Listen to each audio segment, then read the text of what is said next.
आज हम पढ़ेंगे सेक्शन 127 रॉन्गफुल कन्फाइनमेंट। और सेक्शन 127 भारतीय न्याय संहिता शुरू करने से पहले मैं थोड़ा सा आपको कुछ बताना चाहूँगी कि मेरे घर में अभी कुछ दिनों पहले एक चिड़िया ने अपना घोंसला बनाया और उसमें उसने बच्चे दिए। और ये जो आपको बैकग्राउंड म्यूज़िक सुनाई दे रहा है चिड़िया के चहचहाने का, ये उसी का साउंड है। और ये दिन रात को तो नहीं बट दिन में बहुत चलता है, तो ये थोड़ा सा डिस्टर्बेंस आपको होगा। तो चलिए शुरू करते हैं।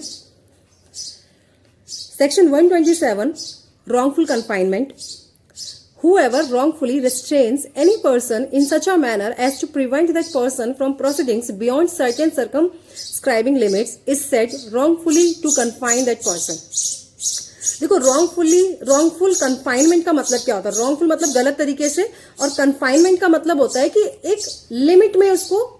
बंद कर दिया गया किसी व्यक्ति को, या एक लिमिट सेट कर दी है कि आप इस लिमिट से बाहर नहीं जाओगे। हमने पहले पढ़ा था 126 में रॉन्गफुल रेस्ट्रेंट। उसमें क्या होता है ना कि एक व्यक्ति को एक पर्टिकुलर डायरेक्शन में जाने से रोकते हैं, लेकिन रॉन्गफुल कन्फाइनमेंट में क्या होता है कि एक लिमिट सेट कर दी जाती है। फॉर एग्जाम्पल मान लो कि किसी व्यक्ति को एक कमरे में बंद कर दिया कि भाई आप इस कमरे से बाहर नहीं निकलोगे, तो उस कमरे की जो 4 दीवारी है वो क्या है? वो सर्कमस्क्राइबिंग लिमिट्स है वो, ठीक है ना। या किसी को एक घर में बंद कर दिया कि आप इस घर से बाहर नहीं निकलोगे, तो वो भी एक लिमिट्स है। किसी को किसी बाड़े में बंद कर दिया, ठीक है ना, एक ग्राउंड में बंद कर दिया कि भाई इस 4 दीवारों के बाहर आप नहीं जाओगे, तो वो सर्कमस्क्राइबिंग लिमिट्स है, मतलब आपकी लिमिट्स तय कर दी गई हैं। तो उसे क्या बोलते हैं? Wrongful confinement. Whoever wrongfully restrained any person, कोई भी व्यक्ति अगर किसी भी व्यक्ति को रोकता है wrongfully in such a manner as to prevent that person, इस तरीके से कि भाई from proceedings beyond certain circumscribing limits, कि वो जो लिमिट्स तय की गई है उसके बियॉन्ड वो नहीं जाएगा,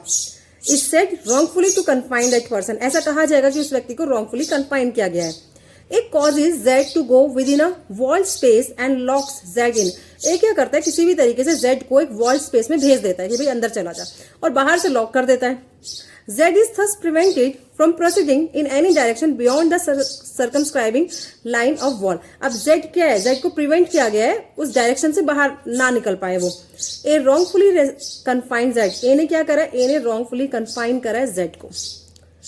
A places man with firearms at the outlets of the building। ए ने क्या कर दिया कि एक बिल्डिंग के बाहर ना fire arms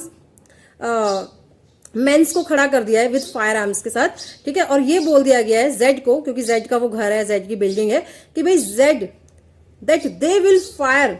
eight Z if Z attempts to leave the building. अगर जेड ने बिल्डिंग को लीव करने की कोशिश करी तो जेड को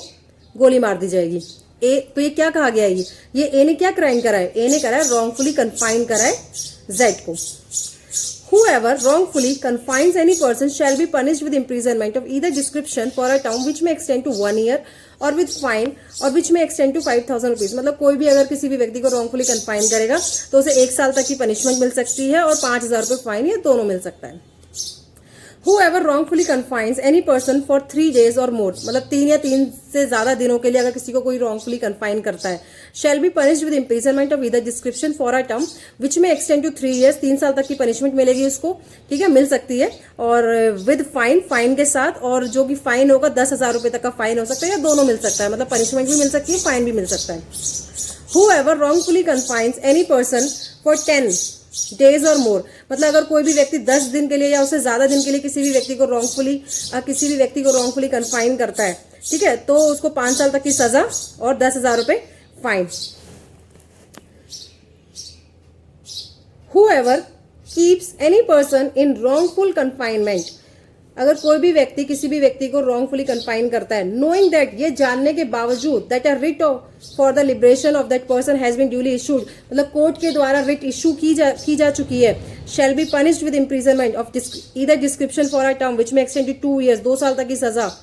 in addition to any term of imprisonment to which he may be liable under any other section of this chapter and shall also be liable to fine। मतलब 2 साल तक की सजा दी जा सकती है उसको, और इन एडिशन में होगी, मतलब वैसे तो उसको मिलेगी रॉन्गफुल कन्फाइनमेंट किया है, लेकिन क्योंकि उसने एक ऐसे व्यक्ति को कन्फाइन किया है जिसके अगेंस्ट रिट इशू हो चुकी है,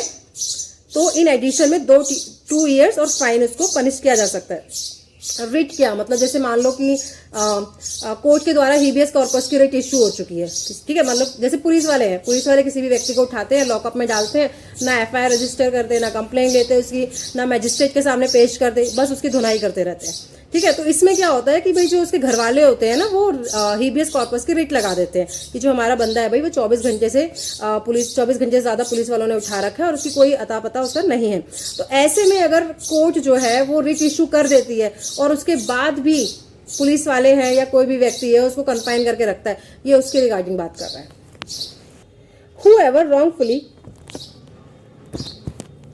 Whoever wrongfully confines any person in such a manner as to indicate an intention that the confinement of such person may not be known to any person interested in the person so confined। मतलब अगर कोई भी व्यक्ति किसी भी व्यक्ति को इस तरीके से कन्फाइन करता है कि उसके बारे में कुछ पता ही ना जा सके, मतलब किसी को भी उसके बारे में पता ना चले और ना ही उसके इंटरेस्टेड पर्सन्स को उसके बारे में पता लगे, और to any public servant or that the place of such confinement may not be known or to discovered, और जहाँ पे उसे कन्फाइन किया गया है ना तो उस प्लेस के बारे में पता हो ना ही उसको डिस्कवर किया जा सके by any such person or public servant, किसी भी व्यक्ति के द्वारा या पब्लिक सर्वेंट के द्वारा, as herein before mentioned shall be punished with imprisonment of either description for a term which may extend to 3 years in addition, ठीक है, 3 साल की पनिशमेंट होगी एडिशन में, to which he may be liable for such wrongful confinement and shall also be liable to fine। देखो इसमें exam के point of view से सिर्फ इतना है कि आप जितने भी इसके, आप बस इतना याद रखना कि तीन दिन से ज्यादा कन्फाइन करेगा तो कितनी पनिशमेंट होगी, 10 दिन से ज्यादा करेगा तो कितनी पनिशमेंट होगी, इसमें यही से क्वेश्चन बन सकता है। Whoever wrongfully confines any person for that purpose of extorting from the person confined or from any person interested in the person confined any property, अगर कोई भी व्यक्ति किसी भी व्यक्ति को कन्फाइन करता है इस पर्पस के लिए कि उसे एक्सटॉर्ट किया जा सके या उसके घर वालों से या उसके किसी भी पर्सन से जो उसमें इंटरेस्टेड है उससे एक्सटॉर्ट किया जा सके कोई भी प्रॉपर्टी, कोई भी valuable security, or of constraining the person confined or any person interested in such person to do any illegal, ठीक है ना, और टू गिव एनी इन्फॉर्मेशन या कोई भी इन्फॉर्मेशन निकलवाने के लिए विच में facilitate the commission of an offence shell be punished with imprisonment of either description, 3 साल की पनिशमेंट होगी और फाइन मिलेगा, उसको फाइन इम्पोज किया जाएगा। Whoever wrongfully confine any person for the purpose of extorting from the person confined or any person, कोई भी व्यक्ति अगर किसी व्यक्ति को इसलिए कन्फाइन करता है कि उसे एक्सटॉर्ट किया जा सके या उसके घर वालों को एक्सटॉर्ट किया जा सके, ठीक है, एनी कन्फेशन, कोई भी कन्फेशन और any information which may lead to the detection of the offence, या फिर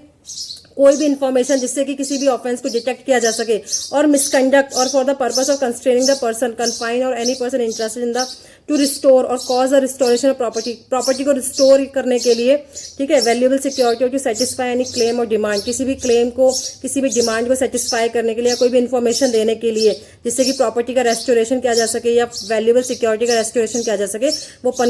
उसको पनिश किया जाएगा 3 साल के लिए और फाइन के लिए, ठीक।